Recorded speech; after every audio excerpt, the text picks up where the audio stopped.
প্রিয় ভিউয়ার্স, এরকম একটি ট্রানজিস্টর নিব আমরা। প্রথমে ট্রানজিস্টরটাকে এভাবে আমরা পাগুলো বাঁকা করে নিব।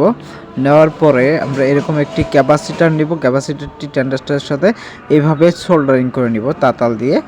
সুন্দর করে তাতাল দিয়ে সোল্ডারিং করার পরে এরকম আরও একটি বড় ট্রানজিস্টর নিব। ট্রানজিস্টর নেওয়ার পরে আগের ট্রানজিস্টরটির এক সাইড এবং ওই বড় ট্রানজিস্টরটির এক সাইড এভাবে সোল্ডারিং করে নিব। নেওয়ার পরে একটি তার লাগিয়ে দেব। এভাবে তার দিয়ে আমরা সোল্ডারিং করে নিব, সুন্দর করে জয়েন করে নিব। তারপরে আমরা আউটপুট 5 ভোল্ট আউটপুট করার জন্য একটি সার্কিটের মাধ্যমে একটি ইউএসবি পোর্ট ব্যবহার করব।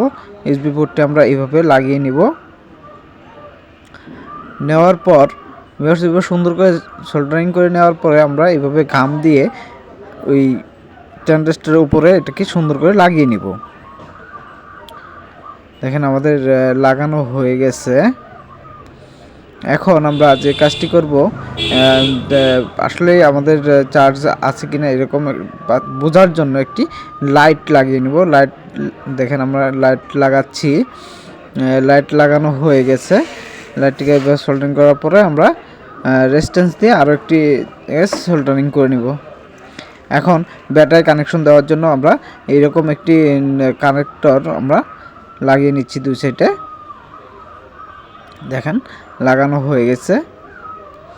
এখন আমরা একটি 12 ভোল্টের ব্যাটারি নিব। একটা কন্টেনারের মধ্যে আমরা জিনিসটিকে সুন্দর করে রাখবো।